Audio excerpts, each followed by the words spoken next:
नमस्कार, आप देख रहे हैं राजीव टाइम्स। मैं हूं आपके साथ अपूर्वा दर और वक्त हो गया है अपने इंदौर की खबरें जानने का। इंदौर जिले के सरकारी स्कूलों में नए शैक्षणिक सत्र की शुरुआत विशेष अंदाज में हो रही है। 1 अप्रैल को उत्सव के रूप में मनाया जा रहा है, जिसमें विद्यार्थियों का तिलक और वंदन के साथ स्वागत होगा। यही नहीं, बाल सभाएं भी आयोजित की जाएंगी। 4 अप्रैल को कलेक्टर शिवम वर्मा सहित 162 प्रशासनिक अधिकारी स्कूल में पहुंचकर विद्यार्थियों को पढ़ाएंगे और संवाद करेंगे। कलेक्टर प्रतापनगर स्थित आश्रम क्रमांक 2 पर कक्षा लेंगे। ये पहले कलेक्टर की क्लास होगी। स्कूल चले अभियान के तहत इसका सत्र शुरू किया जाएगा, जो पाठ्यक्रम को वितरण और सुनिश्चित किया जाएगा। नर्सरी से 12वीं तक स्कूलों को आकर्षक बनाने के लिए कार्य योजना तैयार की गई है।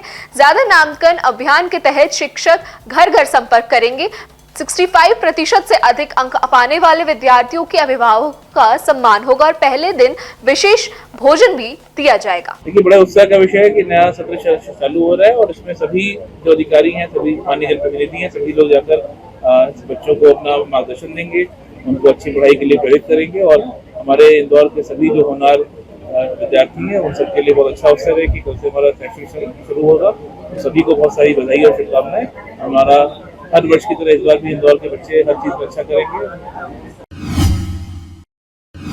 इंदौर में जोन क्रमांक 11 स्थित ईदर्श नगर में ड्रेनेज सेफ्टी टैंक खाली करने के नाम पर 1500 रुपए की अतिरिक्त मांग का मामला सामने आया है, जबकि संबंधित व्यक्ति पहले ही नगर निगम की रसीद कटवा चुका था। मामले की जानकारी मिलने पर MIC मेंबर मनीष शर्मा मौके पर पहुंचे और कर्मचारी को रुपए लेते हुए रंगे हाथों पकड़ा। काम करूं तो अच्छा रहेगा। नहीं तो आपके हिसाब से आप व्यवस्थित काम कर दो, आप व्यवस्थित काम कर दो। वो 1500 रुपए का मैंने छोरे को बोल दिया, वो लेकर आ रहा 5-10 मिनट में 5 मिनट में आपके पास पहुंच जाएगा रुपए लेकर। ठीक है, तो मैं एक गाड़ी भर लूंगा भैया, कुछ बता दूंगा कि देखो भैया एक गाड़ी हमने भर ली है। हाँ, बाकी उसमें रह जाएगा। या देखो अभी आपसे मैं बोल दूं कि भैया इतने साल चल जाएगा, अब मान लो कहीं से आओगे कल टैंक भराइए तो उसमें मैं क्या कर सकता हूँ? नहीं मेरे को बताना पड़ता है ना। नहीं तो देखो अब आप आपकी जगह सही हो, आप आपके हिसाब से व्यवस्थित कर देना कि बाद में दिक्कत नहीं आए यार।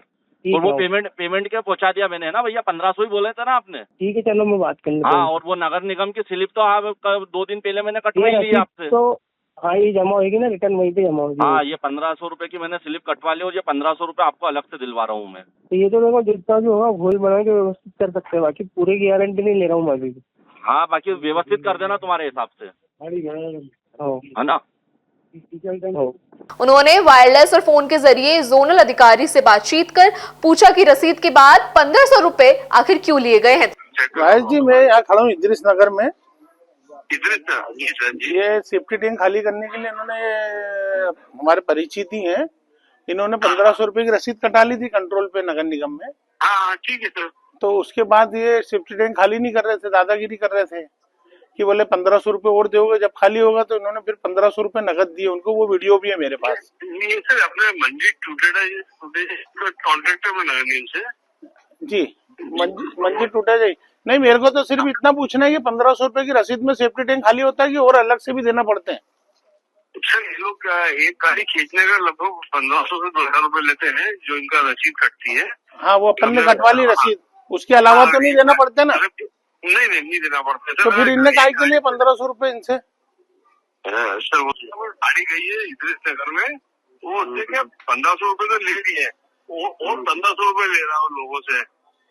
कौन है? दादागिरी भी करना। क्या नाम है तुम्हारा? तुम्हारा नाम क्या है? तुम्हारा नाम क्या है? तो नाम क्या है तुम्हारा? हेलो, सागर है। सागर, ये यहाँ पे लाए 1500 रुपए जब नगर निगम से कटते हैं। सुनो, टूटेगा जी। जब 1500 रुपए अपने नगर निगम से कटते हैं तो फिर 1500 रुपए इनने दादागिरी से लिए यहाँ। लो बात करो। 1 मिनट बात करो। लो बात करो। भैया चीकू बोल रहा हूँ। तो क्या हो गया भैया? वो क्या इनके काम करने के वहाँ पे टाइट ज्यादा था भैया के वहाँ पे, और ये भैया जो रसीद कटाने आए थे ना, इनको पूरा बता दिया था उन्होंने कि कीचड़ के साथ में इतना ही पानी खींचता है। इन्होंने बोला होल्ड नहीं करना है, तो 1500 रुपए इन्होंने दिए और मैंने बोला ऐसे किसी ऑफिस में जमा होंगे। मनीष को बता दिया पूरा, तो भैया ने वीडियो बनाई, तो मैंने जो गोल बनाया ना।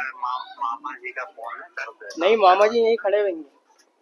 हाँ, तो करवा देगा। हाँ, तो उन्होंने 1500 दिए थे, तो वीडियो बनी थी, तो मैंने तो वही जमा होंगे, हमारे पास सुनना है कुछ भी। तो काम उनका घोल बनाया तो पूरी गाड़ी भर ली मैंने। ये मामा जी यही खड़े थे। करवा दे। ठीक है, मैं दिलवा देता हूँ। नहीं तो ये 1500 रुपए ऐसे तो फिर क्या बनना, बदनामी होती है नगर निगम की टूटेगा जी। नहीं नहीं रहने दो। नहीं आप बोलो तो मैं आपके पैसे बढ़वा दूं कमिश्नर साहब से बात करके MIC में रखे कि भैया। नहीं मामा आप खड़े हो, मामा आपके अरे तो नगर निगम की पहले इतनी वो चल रही है पूरा मोहल्ले में। नहीं मामा आप हो यार, मामा बात थोड़ी मामा। अधिकारी ने स्पष्ट किया कि केवल रसीद शुल्क की मान्य है।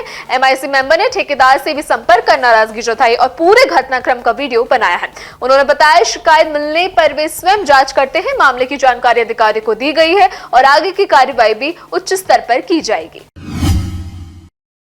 इंदौर में वित्तीय वर्ष 2025-26 के अंतिम दिन से पहले जमीन और मकानों की रजिस्ट्री करवाने के लिए भारी भीड़ देखने को मिली। पंजीयन कार्यालय के बाहर देर रात तक लंबी कतारें लगी रहीं और कई जगह रात 12 बजे तक लोग अपनी बारी का इंतजार करते हुए नजर आए। इस भीड़ की मुख्य वजह 1 अप्रैल से लागू होने वाले नए प्रॉपर्टी गाइडलाइन की है। नई दरों के कारण रजिस्ट्री महंगी होने की आशंका से लोग पुराने रेट पर दस्तावेज पंजीकृत करवाने में जुटे रहे। दिन भर सर्वर डाउन रहने से काम प्रभावित हुआ, जिससे लंबित मामलों पर दबाव बढ़ गया है। हालात संभालने के लिए दफ्तर देर रात तक खुले रखे और कर्मचारियों को अतिरिक्त समय तक काम करने के निर्देश दिए। वकील, दस्तावेज लेख और आम नागरिक घंटों लाइन में खड़े रहकर अपनी बारी का इंतजार करते हुए नजर आए। आज वित्तीय वर्ष का अंतिम दिवस है और जो पक्षकारगण हैं जो अपने अपने दस्तावेजों का पंजीयन कराने के लिए आज कार्यालय में आए हुए हैं और यहाँ पर हम लोगों ने सभी जो पक्षकार आमजन आए हैं उनकी सुविधा के लिए यहाँ टेंट लगाए हैं, कुर्सियों की व्यवस्था की है, पीने के पानी और गर्मी को देखते हुए कूलर आदि की व्यवस्था की है। और जो हमारे सब रजिस्ट्रार्स हैं उनको एक पद रिक्त था, उसमें भी एक व्यक्ति को चार्ज देते हुए हमने पूरे 5 उपपंजीयों की व्यवस्था इस कार्यालय में की है और बाकी अन्य कार्यालयों में भी कोशिश की है कि उपपंजीयों की कमी न रहे और सभी को चार्ज दिए गए हैं और आमजन के काम हम जल्दी करने की कोशिश कर रहे हैं। हालांकि स्लॉट का समय काफ़ी कम अवधि का है तो उतने समय में तो नहीं हो पा रहा है, लेकिन हम कोशिश कर रहे हैं कि जल्दी से जल्दी पक्षकार अपना कार्य कंप्लीट करके और फ्री हो जाए। सर कल रात भी पंजीयन विभाग में 12 बजे तक खुला रहा था, ऐसी खबरें सुनने में आई थी। जो स्लॉट हैं वो लगभग रात 9 बजे तक बुक होते हैं और जो स्लॉट की अवधि है वो शाम के बाद में 2 मिनट और 3 मिनट की भी हो जाती है। तो दस्तावेजों का पंजीयन में अधिक समय लगता है, स्लॉट की संख्या ज़्यादा होती है, जिस कारण से देर रात तक रजिस्ट्रियाँ होती हैं। इसमें शासन की मंशा है कि जो भी पक्षकार पुरानी गाइडलाइन दरों पर रजिस्ट्री कराना चाहते हैं वो सभी लोग अपनी रजिस्ट्री करा पाएँ, इसीलिए सभी को स्लॉट मिल पाएँ, इसलिए स्लॉट की अधिक व्यवस्था की गई है और वो सभी के दस्तावेज जो जिस दिनांक को बुक होते हैं वो कंप्लीट भी हो रहे हैं। आज भी रात 12 बजे तक जितने भी स्लॉट बुक होंगे उन सभी का पंजीयन किया जाएगा। सर इतनी सारी भीड़ है, क्या सभी के कंप्लीट हो पाएंगे या नहीं हो पाएंगे? हाँ, जितने भी स्लॉट आज रात 12 बजे तक बुक हो जाएंगे उन सभी का पंजीयन देर रात तक, भले ही आधी रात तक भी होगा, वो सभी का पंजीयन कंप्लीट होने के बाद ही कार्यालय बंद होगा। सर कल से नई गाइडलाइन आ जाएगी तो क्या रजिस्ट्री और महंगी होगी, कितनी महंगी हो सकती है, क्या संभावना है? जो जिला मूल्यांकन समिति द्वारा जो प्रस्ताव प्रेषित किया गया था, केंद्रीय मूल्यांकन बोर्ड द्वारा उसे अनुमोदन कर दिया गया है। तो जो रजिस्ट्री होगी अब वित्तीय वर्ष 26-27 में 1 अप्रैल से वो बढ़ी हुई दरों पर ही होगी और इन्हें कुछ क्षेत्रों में 20% भी बढ़ी है और कुछ क्षेत्रों में 100% तक भी वृद्धि हुई है। इंदौर के भगत सिंह नगर बाणगंगा क्षेत्र में अतिक्रमण विवाद को लेकर एक व्यवसायी ने नगर निगम से कार्रवाई की मांग की है। शिकायतकर्ता प्राची ने आरोप लगाया है कि कुछ लोग उन्हें मानसिक रूप से प्रताड़ित कर रहे हैं, झूठी शिकायत कर रहे हैं, जिससे उनका व्यवसाय प्रभावित हो रहा है। प्राची के अनुसार कमल पिता रामगोपाल और प्रवेश उर्फ कौशल पिता महेश कुशवाहा लगातार नगर निगम, सीएम हेल्पलाइन और जन सुनवाई में शिकायत दर्ज करा रहे हैं। आरोप है कि मेन रोड पर स्थित पुश्तैनी मकान छोड़ने का दबाव बनाया जा रहा है। उन्होंने बताया कि अन्य निवासी भी उसी क्षेत्र में रहते हैं, लेकिन शिकायत केवल उनके खिलाफ हो रही है। रंग पंचमी के दिन भी विवाद बढ़ गया, जहां पैसों को लेकर झगड़े में हिमांशु नाम का व्यक्ति घायल हुआ। शिकायतकर्ता ने मामले में निष्पक्ष जांच और कार्रवाई की मांग उठाई है।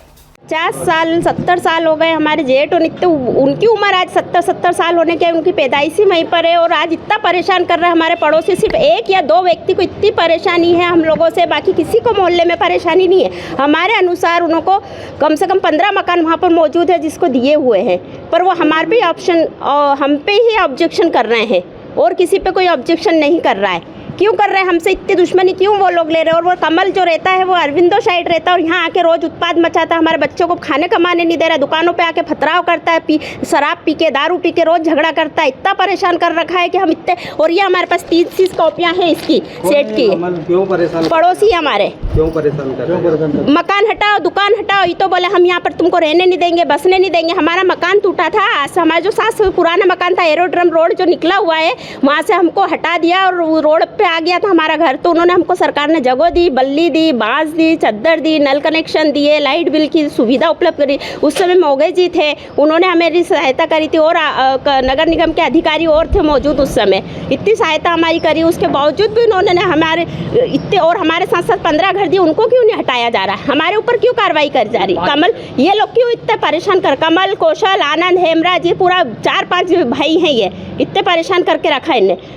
तो आज जन सुनवाई में आए थे, जन सुनवाई में आए हैं, सर से मिलने की ख्वाहिश रखते हैं, पर सर अभी बैठे नहीं हैं, हम यहाँ से जाएंगे नहीं बिना मिले हुए, क्योंकि हम बहुत परेशान हो गई है। हमारी पहले इससे पहले जो अपने आयुक्त जी थे जो कलेक्टर बन गए, अब उन्होंने भी हमारी निराकरण करके दिया था और बोला था जांच करो और कार्रवाई करो, तो सब पे होनी चाहिए, एक पे नहीं होना चाहिए। तो हमारे ऊपर ही क्यों कार्रवाई हो रही है, सब पे होना चाहिए कार्रवाई होए तो। जीते जिताए हम क्यों, कहाँ जाएंगे हम। और दुकानें बनी, चद्दर की दुकानें फुटपाथ पे, हमारे छोटे छोटे बच्चे। आज ये मोबाइल की दुकान लेके, अरे मोबाइल के कवर बेच रहा है, वो हैंड फ्री बेच रहा है, तो कोई परेशानी है क्या, क्या धंधा कर रहे हैं हम, कुछ दूसरी व्यवसाय कर रहे हैं क्या। कर तो हमारे लिए खाने कमा के, अरे वही मकान है वहीं बैठ गए तो क्या हुआ। 70 सालों को रहते वहाँ पे, कोई अवैध कब्जा हमने नहीं करी, हमको मोगे जी ने ज़मीन दिया और नल बत्ती कनेक्शन सब दिया और मकान मेरा आधा बचा। तो ये कमल और कौशल दोनों मेरे को ब्लैक में नहीं करते, मेरे को 5 लाख रुपया चाहिए, नहीं तो तुमको मकान रहने नहीं दूंगा, तुम्हारा मकान तोड़ दूंगा। और आज दिन चमका, जब भी यहाँ अधिकारी के न वो होती, जब भी हमारा कंप्लेन कर, आज 35 कंप्लेन है, आप 35 कंप्लेन की पूरी समस्या हमारी हल हो चुकी। और फिर ये अभी लगा है साहब, ये भगत सिंह नगर 1/4 साहब बानगन नाके के पास। कौन है कमल और के गुंडा बदमाश है? हाँ, नेतागिरी है इनकी, हाँ। वो शिकायत एक आदमी करता, वो भी वहाँ नहीं रहता सर, वो रहता कालंडी गोड़ में, शिकायत करता है, ये करता है कि तुम्हारा ये मकान तोड़ो तुम्हारा, और नहीं तो मैं तुमको नशे का तुम धंधा। और आज मोहल्ले में अगर हमको कोई बोल दे कि एक तम्बाकू भी बेचते हम तो हम मान रहे क्या। और रिकॉर्ड में हमारे जब देखो थाने में भी कंप्लेंट डाल के हमको चमका देता आके। और कहता परिवार आपका? हमारा ये करीब 20-25 जने का, और हम सभी रहते हैं वहीं, ऐसी बात नहीं आज का नहीं, हमारा सबका जन्म उसी ज़मीन में वहीं पे। हमारे पिताजी अनपढ़ थे, माँ 2 जने, इसलिए उनने साहब से लिखवा नहीं पाया जिस दिन ज़मीन दिया, तो हमको ये आज परेशानी हमको रही। अधिकारी से मिले, क्या बोले आप? अधिकारी अभी क्या बोले, वो तो कहते हैं हाँ देखते जाँच करवाते हैं आपके वहाँ की। नल कनेक्शन, बत्ती कनेक्शन सब हमें दिया उनने, लाइट का सब हमारे। राजेंद्र कुशवाहा।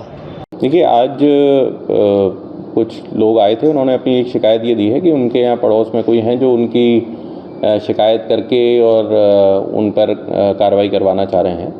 तो जो आवेदन आया है उसको नियमानुसार देखा जाएगा, और जो भी लीगल अगर कंस्ट्रक्शन है तो उस पर भी कार्रवाई की जाएगी। और अगर कोई, जैसा वो कह रहे हैं कि कोई उनको धमका रहा है, हमने उनको सुझाव भी दिया है कि वो भी अपने स्तर से पुलिस में भी कार्रवाई कर सकते हैं, और बाकी हम लोगों के पास जो शिकायतें हैं उसको हम नियमानुसार कार्रवाई कर पाएंगे।